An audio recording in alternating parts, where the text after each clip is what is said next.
அனைவருக்கும் இலவச அகாடமி. பாத்தீங்களா, நம்ம டிவி எல்லாம் வாங்கிட்டோம்.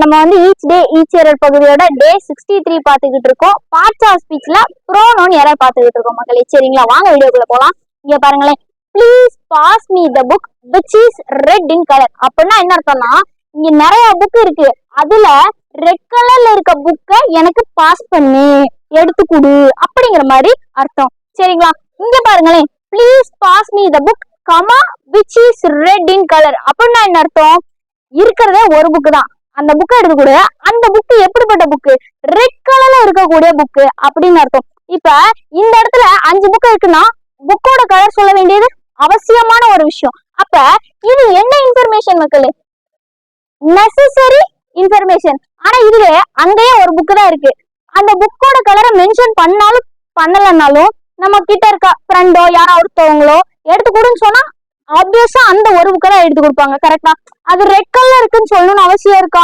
இல்ல.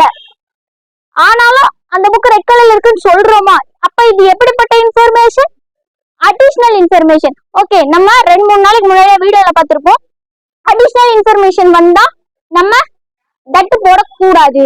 இதுவே நெசசரி இன்ஃபர்மேஷன்னா தட்டு போட்டுக்கலாம்னு பார்த்தோமா, அதே மாதிரிதான். அப்ப இந்த இடத்துல விச்சுக்கு பதிலா நம்ம என்ன போட்டுக்கலாம் மக்களே, விச்சு கரெக்ட் தான், தட் போட்டாலும் கரெக்ட் தான். ஆனா இங்க விச்சு போட்டா மட்டும்தான் கரெக்ட், இந்த இடத்துல தட்டு போட்டா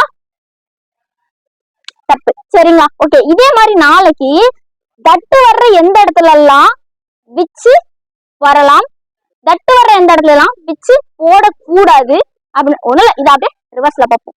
இங்க விச்சு தட்டு பார்த்தோமா, தட்டு விச்சு வந்து நாளைக்கு பார்ப்போம். சரிங்களா, தேங்க்யூ.